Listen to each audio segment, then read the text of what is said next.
ఎం వెంకటేశ్వరరావు గారు అందించిన దివ్య జ్ఞాన స్వరూపులు.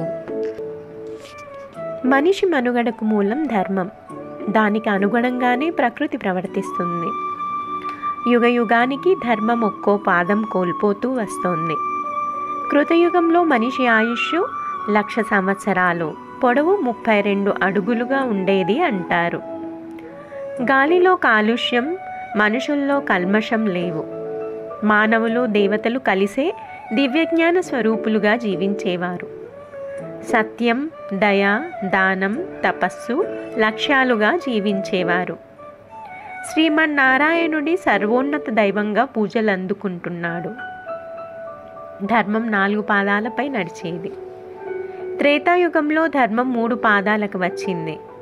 సత్యం మసకబారింది. రావణాసురుడి రూపంలో చెడు పురుడు పోసుకుంది. భగవంతుడు శ్రీరాముడి అవతారం ధరించాడు. రాక్షస ప్రవృత్తి కలిగిన రావణాసురుణ్ణి సంహరించి ధర్మ పరిరక్షణ చేశాడు. మనిషి ఆయుష్ 10,000 సంవత్సరాలకు, పొడవు 21 అడుగులకు తగ్గిపోయింది. ధర్మానికి విఘాతం మొదలైంది. ద్వాపర యుగంలో ధర్మం 2 పాదాలకి పరిమితమైంది. మనుషుల్లో సత్యం, దయ, దాన లక్షణాలు సన్నగిల్లిపోయాయి. రాజ్యకాంక్ష, ఈర్ష్య, ద్వేషాలతో దాయాదుల పోరులు, యుద్ధాలు మొదలయ్యాయి. భగవంతుడు శ్రీకృష్ణ పరమాత్మగా అవతరించి ధర్మ సంస్థాపన గావించాడు. ఈ యుగంలో మనిషి ఆయుష్ 1000 సంవత్సరాలకు, పొడవు 11 అడుగులకు పడిపోయింది.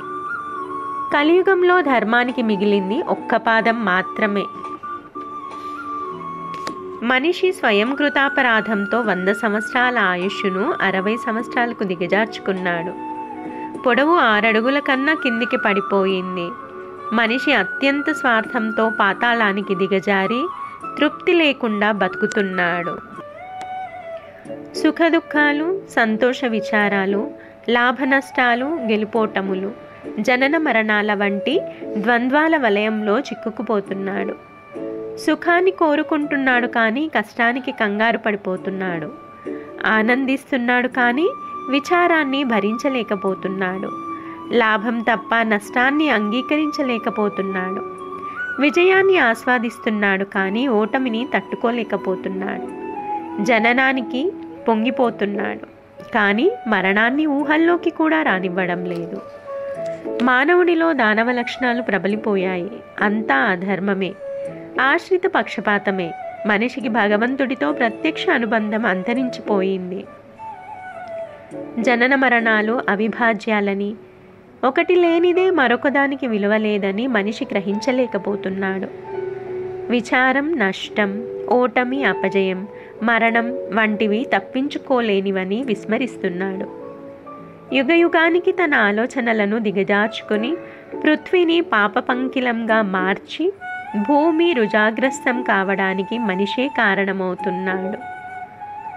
మనిషి సంతోషాన్ని, విచారాన్ని స్థితప్రజ్ఞతతో సమంగా స్వీకరించగలిగినప్పుడే తనలో అంతర్ముఖంగా ఉన్న దైవంతో అనుసంధానం కాగలుగుతాడు. అప్పుడే తనలోని దానవత్వాన్ని వీడి దైవత్వానికి ఎదగగలుగుతాడు. అలాంటి వారే దివ్యజ్ఞాన స్వరూపులు అని భగవద్గీతలో శ్రీకృష్ణుడు చెప్పాడు.